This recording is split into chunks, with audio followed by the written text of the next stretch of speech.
Assalamualaikum warahmatullahi wabarakatuh. Selamat pagi semuanya. Selamat berjumpa kembali dengan Ibu di sini. Mudah-mudahan hari ini kalian dalam keadaan sehat walafiat. Hari ini kita akan membahas bab baru, judulnya adalah bioteknologi. Sebelum kita memulai pembahasan materi bioteknologi, ada baiknya kita berdoa terlebih dahulu agar Allah Subhanahu wa taala memberikan kemudahan kepada kita untuk memahami materi yang akan Ibu sampaikan. Untuk berdoa, Ibu persilakan. Berdoa selesai. Seperti yang tadi di awal Ibu bicarakan, bahwa hari ini kita akan belajar tentang bioteknologi. Materi ini adalah materi terakhir untuk kelas 12. Jadi kalian sudah ada di penghujung waktu, jadi mohon untuk diperhatikan baik-baik. Nah, bioteknologi sendiri merupakan interaksi antara biologi dan teknologi dengan penekanan kepada kesejahteraan hidup manusia. Dengan demikian, di masa yang akan datang, bioteknologi akan menjadi kekuatan besar untuk keberadaan manusia. Nah, produk-produk dari bioteknologi sendiri sebetulnya sudah banyak, di antaranya adalah obat-obatan, sumber makanan baru, kemudian peralatan untuk perlindungan lingkungan dan konservasi energi, di mana memerankan peranan penting dalam kehidupan manusia. Nah, bioteknologi merupakan cabang ilmu yang mempelajari tentang pemanfaatan makhluk hidup atau proses biologi untuk menghasilkan produk yang bermanfaat bagi manusia. Jadi sekali lagi, bioteknologi itu adalah cabang ilmu biologi yang memanfaatkan makhluk hidup untuk, atau selain makhluk hidup adalah proses-proses proses biologi untuk menghasilkan produk yang bermanfaat bagi manusia. Nah, bioteknologi memiliki beragam pengertian, mencakup pertanian dan pemuliaan hewan secara konvensional. Ciri daripada bioteknologi adalah adanya pemanfaatan makhluk hidup, baik secara utuh atau bagian dari makhluk hidup, seperti memanfaatkan hanya selnya saja, jaringannya, atau enzim yang dimilikinya. Nah, sebelum kita membahas lebih jauh tentang bioteknologi, kita akan lihat apa sebetulnya prinsip daripada bioteknologi. Nah, di sini prinsip dasar bioteknologi yang telah diterapkan oleh leluhur manusia sejak zaman dahulu, terutama berkaitan dengan produk makanan, pemuliaan tanaman, dan pemuliaan hewan. Mereka waktu itu belum mengenal istilah bioteknologi. Istilah bioteknologi itu baru muncul pada tahun 1970-an setelah sekelompok ilmuwan berhasil memanipulasi DNA dengan cara memindahkan gen-gen spesifik ke makhluk hidup lainnya, sehingga dapat menghasilkan produk yang diinginkan. Jadi sebelum ditemukannya rekayasa DNA, tidak disebut dengan bioteknologi. Padahal kalau dilihat dari prinsipnya, itu sudah merupakan bagian dari bioteknologi. Kemudian, bioteknologi selalu dikaitkan dengan teknik rekayasa genetika, sehingga nanti pengelompokannya ada dua. Kita akan lihat mulai dari prinsip dasar dari bioteknologi. Nah, prinsip-prinsip yang dipakai di dalam bioteknologi, yang pertama adalah fermentasi. Fermentasi ini merupakan proses dasar untuk mengubah suatu bahan menjadi bahan lain dengan cara sederhana dan dibantu oleh mikroba tertentu. Jadi di sini kita memanfaatkan mikroorganisme secara utuh. Contohnya kita memanfaatkan bakteri, kita bisa memanfaatkan jamur, dan itu secara keseluruhannya, secara utuh.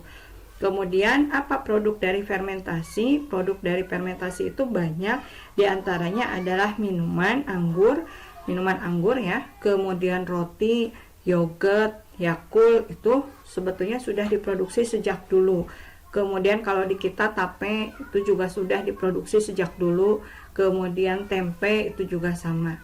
Nah, prinsip yang kedua dari bioteknologi adalah seleksi dan persilangan.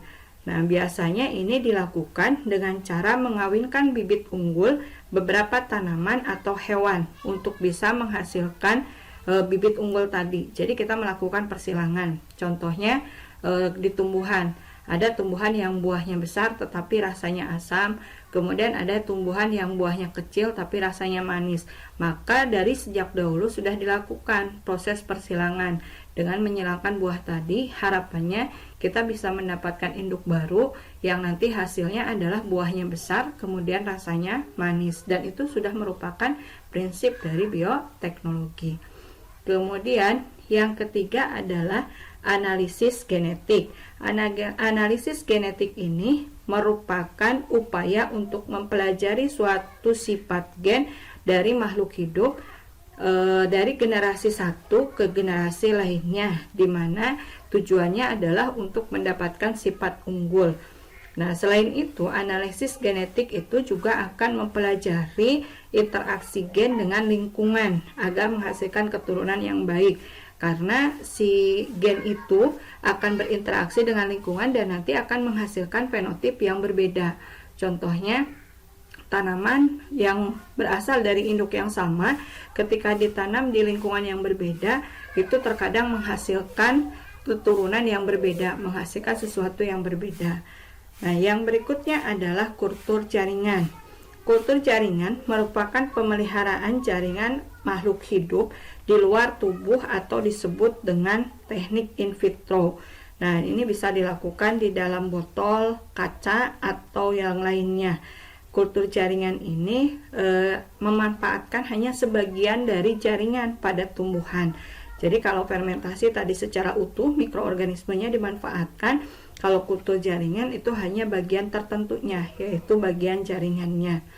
Kemudian yang berikutnya adalah rekombinasi DNA, di mana rekombinasi DNA ini merupakan transfer segmen DNA dari satu makhluk hidup ke makhluk hidup lainnya. Nah, contohnya di sini bakteri. DNA bakteri digabungkan dengan DNA manusia yang mampu mengkode insulin, sehingga si bakteri yang tadinya tidak mampu menghasilkan insulin dapat menghasilkan insulin. Nah, itu yang dimaksud dengan rekombinasi DNA. Jelasnya nanti kita lihat.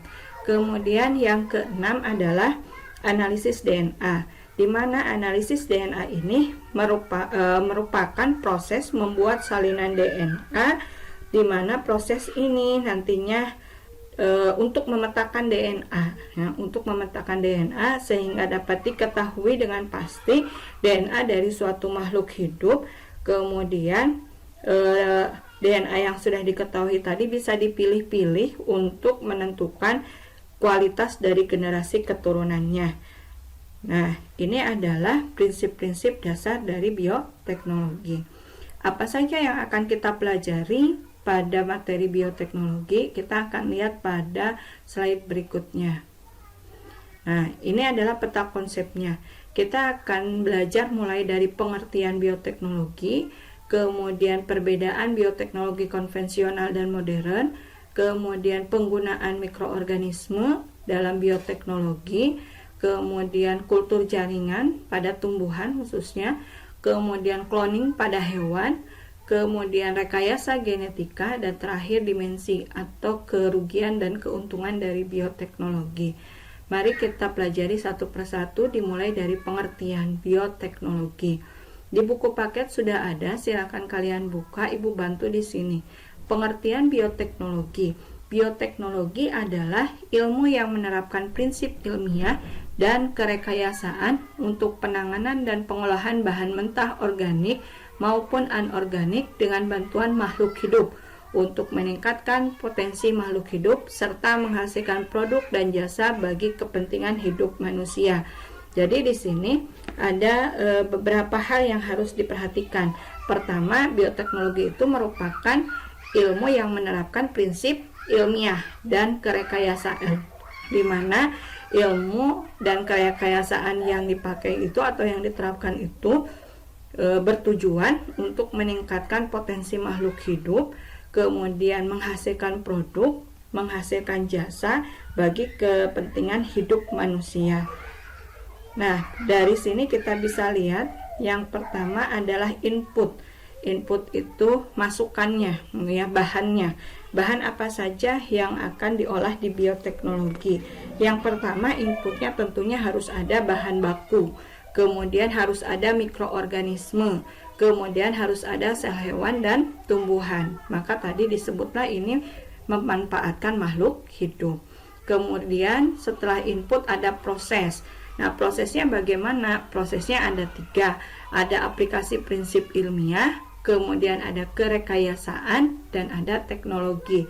Dari proses ini tentunya akan menghasilkan output atau hasil atau produk.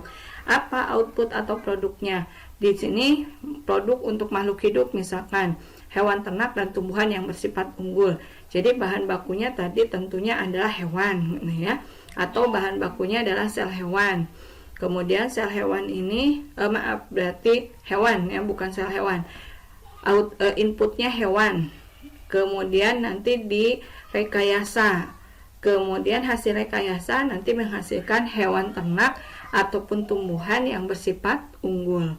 Kemudian produk. Kalau produk, misalkan bahan bakunya adalah terigu, bahan bakunya kacang kedelai, bahan bakunya susu. Kemudian prosesnya prosesnya adalah aplikasi prinsip dari ilmiah. Kemudian hasilnya atau produknya bisa berupa makanan, minuman, obat-obatan, bahan bakar, atau senyawa biokimia. Nah, yang berikutnya adalah jasa. Berarti outputnya apa? Inputnya bisa mikroorganisme, prosesnya adalah rekayasa dan teknologi serta aplikasi prinsip ilmiah. Nanti hasilnya produknya berupa jasa, yaitu pengolahan limbah, misalkan pemisahan logam atau pemberantasan hama. Nanti akan lebih detail di slide berikutnya. Nah, berikutnya tadi bioteknologi itu terbagi menjadi 2. Ada bioteknologi konvensional dan ada bioteknologi modern. Bioteknologi konvensional itu contohnya adalah pembuatan kecap, pembuatan tempe, pembuatan tape atau peyem, dan produk-produk makanan lainnya. Biasanya mereka termasuk ke dalam bioteknologi konvensional. Nah, ya. Kemudian selain membuat pangan atau bahan makanan tadi, produk tadi, masyarakat tradisional juga sudah lama melakukan persilangan terhadap hewan ternak dan tanaman pertanian, sehingga tadi dapat menghasilkan berbagai varietas baru dan akhirnya muncul keanekaragaman dari makhluk hidup. Contohnya mengawinkan antara tanaman tomat dengan terong, mengawinkan antara tanaman A dengan tanaman B, nanti hasilnya bisa menghasilkan tanaman A atau B tetapi dengan kualitas yang lebih baik. Atau hewan misalkan menyilangkan antara kuda dengan keledai, gitu ya, itu ternyata bisa menghasilkan, tetapi mereka bersifat bersifat steril, sehingga tidak bisa menghasilkan keturunan baru. Nah, kalau bioteknologi modern ini erat kaitannya dengan teknik rekayasa genetika, di mana terjadi manipulasi dari materi genetik. Pada teknik rekayasa genetika itu berlangsung pemindahan materi genetik atau transfer gen dari satu makhluk hidup ke makhluk hidup lainnya. Bisa yang sejenis ataupun yang berbeda jenisnya. Jadi misalkan dari sel manusia ke sel manusia lagi, atau bisa dari sel bakteri ke sel bakteri lagi, atau dari sel bakteri ke sel manusia, atau sebaliknya dari sel manusia ke sel bakteri. Nah, karena melibatkan rekayasa, maka sudah disebut dengan bioteknologi modern. Apa produknya? Di antaranya produknya adalah dihasilkannya tanaman transgenik, kemudian hewan transgenik, dan bakteri transgenik. Nah, lebih jelasnya kita akan lihat pada tabel perbedaan konvensional dengan modern. Nah, di sini dilihat dari mulai adanya perbedaan bioteknologi konvensional dengan bioteknologi modern.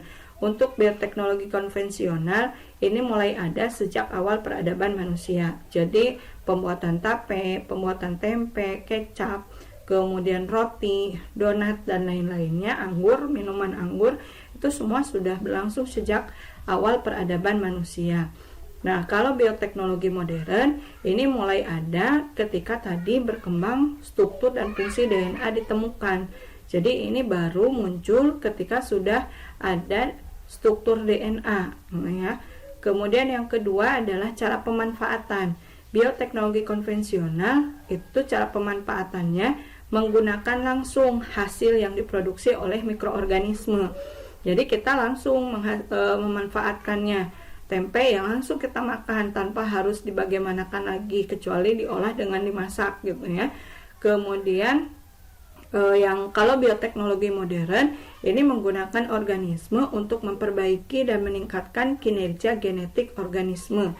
Jadi di sini ada perbaikan, ada peningkatan kinerja dari organisme yang digabungkan ya. Kemudian yang ketiga adalah peralatan dan teknologi yang digunakan. Bioteknologi konvensional itu menggunakan peralatan dan metode yang sangat sederhana.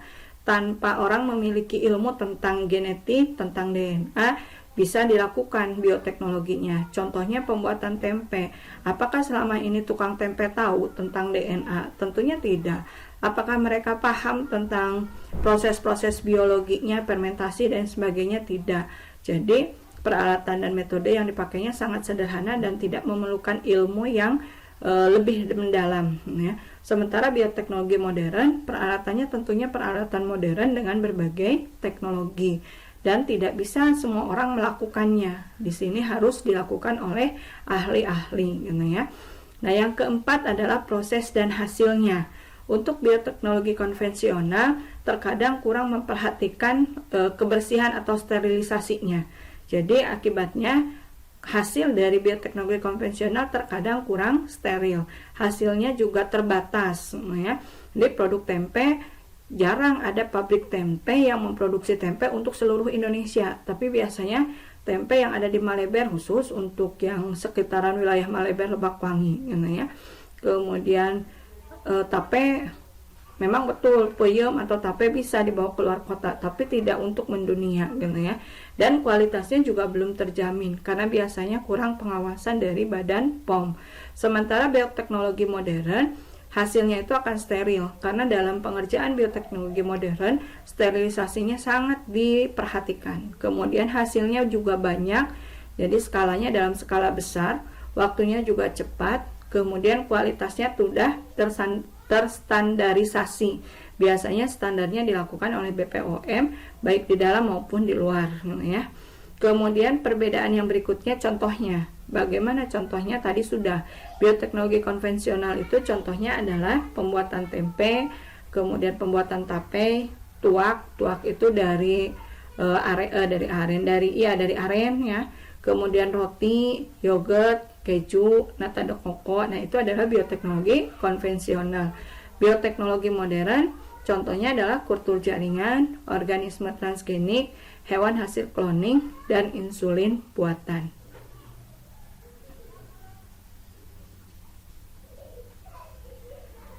Selain ada bioteknologi konvensional dan modern, pengembangan bioteknologi dilihat dari steril dan non-sterilnya ada dua.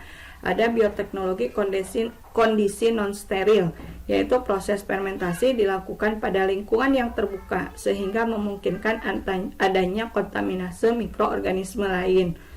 Contohnya pengolahan limbah, pembuatan pupuk kompos. Jadi tingkat keberhasilannya 50-50 karena tadi dilakukan di lingkungan terbuka sehingga bisa jadi ada mikroorganisme lain yang masuk dan akhirnya hasilnya tidak sesuai dengan yang diharapkan. Kalau bioteknologi kondisi steril adalah bioteknologi yang dilakukan dengan proses fermentasinya berlangsung tanpa adanya kontaminasi mikroorganisme lain atau dalam keadaan betul-betul steril sehingga membutuhkan alat-alat yang modern. Contohnya adalah pembuatan antibiotik, antibodi, enzim, asam amino, steroid, dan vitamin B12. Nah, biasanya bioteknologi kondisi steril ini dilakukan di dalam laboratorium besar ya, yang sangat memperhatikan tentang sterilitasnya. Kita lanjut.